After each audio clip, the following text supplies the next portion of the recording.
السلام عليكم، أهلا بيكم فيديو جديد. النهاردة هنعمل مع بعض فيديو قوي جدا بمناسبة وصولنا 20,000 مشترك، وإن شاء الله بعد الفيديو ده نوصل 100 و200,000. دعواتكم ليا ودعمكم دايما. هنعمل مع بعض تورتة من أجمل وأرقى أنواع التورت اللي ممكن تجربوها، يعني مجمعة لكم فيها كده زي ما تقولوا خبرة السنين، من أول الكيك لحد الحشوات والتزيين. بجد فيها كمية أفكار ومعلومات مفيدة جدا، إن شاء الله تفيدكم وتعجبكم.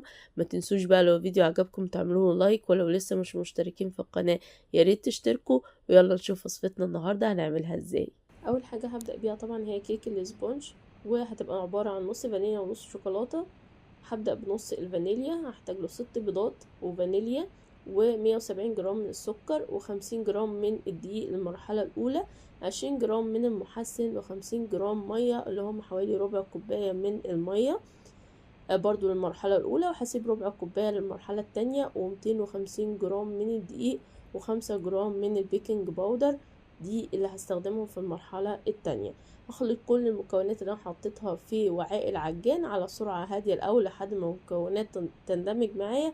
بعدين هعلي السرعة تدريجيا لمدة 5 دقايق تقريبا لحد ما الاقي الخليط بدأ يبقى فومي أبيض بالشكل ده كده، وان انا ينزل مني بصعوبة وينزل على وش الخليط ما يندمجش بالشكل اللي انتوا شايفينه ده. هعرف كده ان خلاص كده الخليط جاهز معايا. هبدأ اقلب البيكنج باودر مع الدقيق واضيفه على مرات بالراحة كده عشان الخليط ما يهبطش معايا، وببدأ ان انا اخفقه مرة تانية على سرعة هادية، وهضيف بقى الدقيق تدريجيا هو والمية.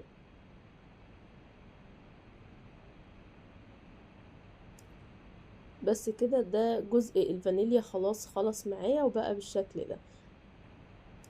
عملت جزء الشوكولاتة بنفس الطريقة، بس كل فرق ان انا هشيل 50 جرام من الدقيق واضيف 50 جرام من الكاكاو الباودر الخام، يعني حوالي معلقة كبيرة او معلقة ونص. هنا بقى جبت الصاج بتاعي مقاس 30 في 40، دهنته بالزيت وبطنته بورق الزبدة من تحت بس، وجبت كده كرتونة لفتها بالبلاستيك راب وحطيتها في النص وثبتها بالشوك زي ما انتوا شايفين كده بالظبط. هبدأ بقى اضيف النص الفانيليا ونص الشوكولاتة، بضيفهم واحدة واحدة عشان لو حطيت الكمية كلها الكرتونة بتاعتي دي مش هتثبت في النص. فيدوبك الاول بثبتها كده باجزاء من الخليط، وبعدين ببدأ ان انا اكمل باقي الكمية، وبعدين بطلع الهواء اللي في كل جزء بعود خشبي بالشكل اللي انتوا شايفينه ده، عشان ما يبقاش عندي الكيك في فراغات كتير او مسام واسعة كتير. زي ما انتوا شايفين كده العملية بسيطة خالص وبالراحة خالص كده. هشيل الشوك وابدأ ان انا اسحب مرة واحدة بالشكل اللي انتوا شايفينه ده، وبكون مشغلة الفرن بتاعي على درجة حرارة 200. بدخله في رف وسط، يعني بياخد حوالي 30-35 دقيقة. بختبره طبعا بعود خشبي من كل جانب زي ما انتوا شايفين بالشكل ده كده. اول ما يطلع معايا العود الخشبي نضيف اعرف ان هو كده استوى. هسيبه يبرد لتاني يوم. كده هبدأ بقى ان انا احضر الكريمة. انا معايا هنا كوباية الا ربع من الكريم شانتيه، وكوباية بقى فيها ميكس زي ما تحبوا، كريم باتسري على بودرة ايس كريم على موز فانيليا على كريمة لباني باودر اللي موجود عندكم. يعني انا بحب اعمل تشكيلة كده، ونفس كمية الباودر هي نفس كمية السوائل. معايا برضو كوباية الا ربع من اللبن المثلج، معاهم معلقة كبيرة من السكر، والسكر ده على حسب الرغبة، بس انا شايفة معلقة كفاية جدا عشان باقي الصوصات اللي احنا هنضيفها في الحشوات وللتورتة نفسها، فهيبقى كفاية قوي عليها معلقة سكر. هنا بقى الاول قلبت السكر مع اللبن، وبعدين ضفت الباودر بتاعي، وزي ما قلت لكم المتاح عندكم، ما تلزموش نفسكم بحاجة معينة. ببدأ اخلطه لحد ما يبدأ الخليط كده يتماسك معايا. هضيف له بقى النكهات اللي انا عايزاها. هنا عشان عندي هعمل جزء من التورته بالكراميل، فضفت له كراميل عشان يبقى الكريم شانتيه نفسه طعمه فيه كراميل يعني، وما يبقاش برضو لونه ابيض قوي. ما كنتش عايزه التورته يبقى الابيض بتاعها او الجزء الفانيليا بتاعها لونه ابيض قوي، كنت عايزاه يبقى لونه كده سمني شويه. زي ما انتم شايفين كده الخليط خلاص خلص معايا، وبقى بالتقل اللي انتوا شايفينه ده. لجزء برضو الكريمة قلب شوكولاتة استخدمت نفس الكلام بس ضفت الجناش بدل الكراميل. هنا بقى تاني يوم طبعا قلبت الكيكة بالشكل ده كده، حررت الحواف الأول بسكينة كده رفيعة، وبعدين قلبتها على مفرش سيليكون. هبدأ أشيل الطبقة اللي هي على الوش دي، بتبقى كلها زفارة بيض وبتمسك كده في الأسنان، ما بتبقاش لطيفة خالص. وهبدأ هنا ان انا اقطع الكيك بتاعي بالمنشار بالشكل ده كده، هقطعها على 3 طبقات.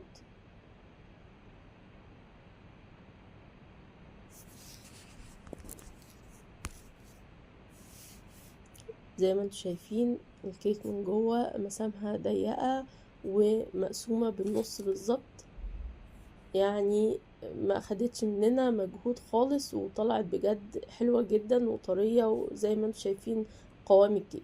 هنا جبت بقى البورد بتاعي برضو مقاس 30 في 40، وحطيت عليه طبقة من الكريم شانتيه كده خفيفة، وحطيت عليه اول طبقة من الكيك. وهنا بسقيها بشربات كوباية سكر لكوباية مية، بغليهم على النار مع عصرة ليمونة، وبسيبهم برضو يبردوا كده لتاني يوم او نفس اليوم الصبح، ان لازم يتحط على الكيك وهو ساقع. هبدأ هنا اضيف الكريم شانتيه اللي بالكراميل على جزء الفانيليا، والكريم شانتيه اللي بجناش الشوكولاته في جزء الشوكولاته. وهسيب لكم طريقه الجناش الاقتصادي في صندوق الوصف، كنت عاملاها فيديو معاكم قبل كده. وعايزه اقول لكم ان انا بستخدم كريم شانتيه جولدن باك للحشو بالذات، يعني لو عندنا تورته هنحتاج فيها ان احنا نجلسها او هتبقى اشكال، فبستخدم لها التجليس من بره كريم شانتيه المتحده، لكن الحشو بستخدم جولدن باك لان طعمه بجد اغنى بكتير، وطعمه مختلف وحلو قوي، مع طبعا الاضافات اللي قلت لكم عليها. زي ما انتم شايفين كده انا سويت الكريم شانتيه بتاعي بالنص بالشكل ده، وده صوص فراولة. هبدأ كده ان انا احطه على جزء الفانيليا، ده انا عاملاه، هسيب لكم المقادير بتاعته في صندوق الوصف. وكنت عملت برضو معاكم اكتر من صوص فراولة في القناة، ده صوص شوكولاتة او جناش شوكولاتة، المتاح عندكم تضيفوه، عايزين تضيفوا صوصات جاهزة. وده كده صوص كراميل، زي ما قلت لكم سواء تعملوه او ان انتوا تجيبوا صوصات جاهزة، اللي تفضلوه يعني او الاسهل بالنسبة لكم. وده بندق حمصته وقطعته بالشكل ده كده، بكون مقطعاه قطع كبيرة، مش بفرمه قوي عشان يبان في الاكل. وده كده قطع من الكمبوت، تقدروا تضيفوا برضو اي فاكهة، اي قطع فاكهة متاحة عندكم، يعني الحشو ده حاجة كده على حسب ما تفضلوا يعني. هنا وانا بشيل قطعة الكيك دي اتقطعت معايا، فحطيتها زي ما انتم شايفين مش هتبان خالص، حطيتها ولا كأن حاجة حصلت. هبدأ كده اسويها، وابدأ ان انا اسقيها مرة تانية بالشربات بتاعنا، واكرر برضو نفس الحشوة بتاعت الطبقة الاولانية. زي ما قلت لكم انا مقطعة الكيكة على 3 طبقات. هبدأ برضو احط الطبقة اللي بعد كده واسقيها، ودي خلاص اخر طبقة معايا.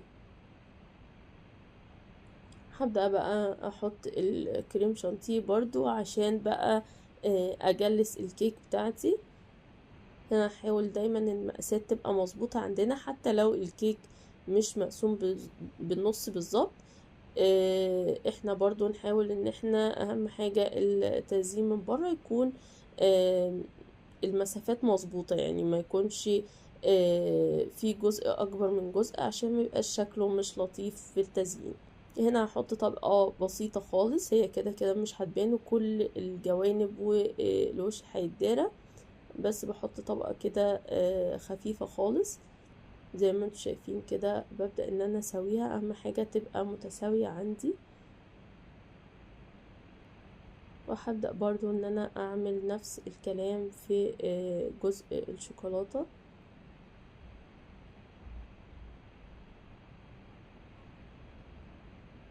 ممكن على فكرة برضو تضيفوا على الكريم شانتيه اي صوص شوكولاتة، مش لازم جناش، يعني اي حاجة متاحة عندكم، بس بلاش الكاكاو الباودر لان بيبقى طعمه مش افضل حاجة مع الكريم شانتيه.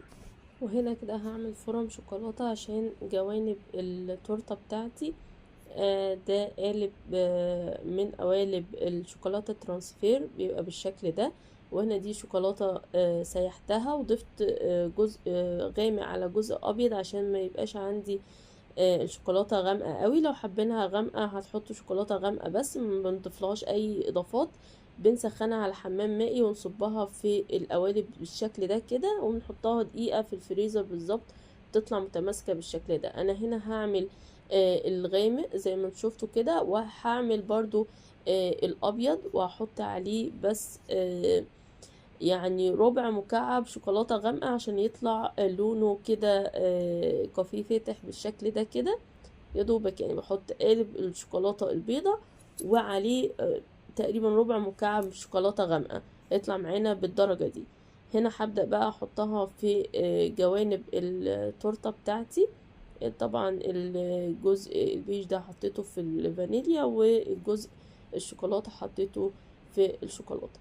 وده القمع اللي انا هستخدمه. هبدأ كده ان انا اقسم بيه التورتة بتاعتي. هعمل حوط الجوانب الاول اللي هو النص الفانيليا، هحوط النص كله بالشكل ده، وهبدأ ان انا اقسمه 4 تربع. انا هنا مش بختصر معاكم الخطوات عشان بس الفيديو ميبقاش طويل قوي. هبدأ كده ان انا اقسم كل ربع على 2 بنفس الاتجاه. انا هنا بعمل جزء هنا وجزء هنا عشان اظبط ايدي ما الاقيش الخط اتعوج معايا، فبحاول ان انا اعمله بالشكل ده. زي ما انتم شايفين اتجاه المثلثات بتاعتي. هنا بقى انا كنت طبعا تعبت شوية من وقفت كتير قوي في التورتة دي، ف لخبطت في الاتجاهات، بس مسحتها ورجعت عدتها تاني. يعني الحمد لله ان هي طبعا كل ده هيتدارى، فشلتها كده بالشوكة ورجعت عدتها تاني في الاتجاه الصحيح عشان تبقى نفس اتجاه الجزء الفانيليا، ويبقى الكيك بتاعتي في الاخر شكلها متناسق. عملت اول جزء ده حطيت فيه كده كور من الشوكولاتة وصبيت عليه النوتيلا.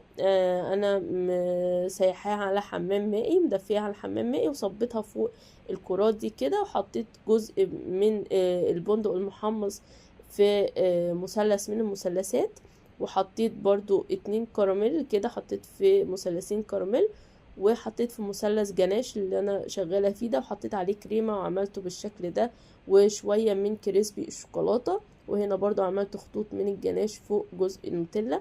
يعني تزيين والافكار، انا بس بديكوا افكار، وتقدروا طبعا ان انتوا تلعبوا في التزيين زي ما تحبوا وعلى حسب الامكانيات المتاحة عندكم. زي ما قلت لكم الصوصات بقى جاهزة انتوا عاملينها على حسب ما تفضلوا او على حسب المتاح عندكم. ودي كده مربى حليب عملتها بقمع بلح الشام.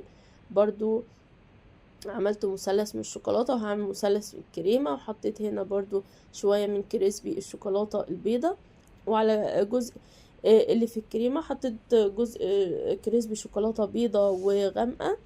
وهنا حطيت كمبوت مع كريسب برضو بطريقة كده بسيطة خالص. ودي صوص مانجا عملته برضو بنفس طريقة صوص الفراولة، هسيب لكم برضو المقادير بتاعتهم في صندوق الوصف.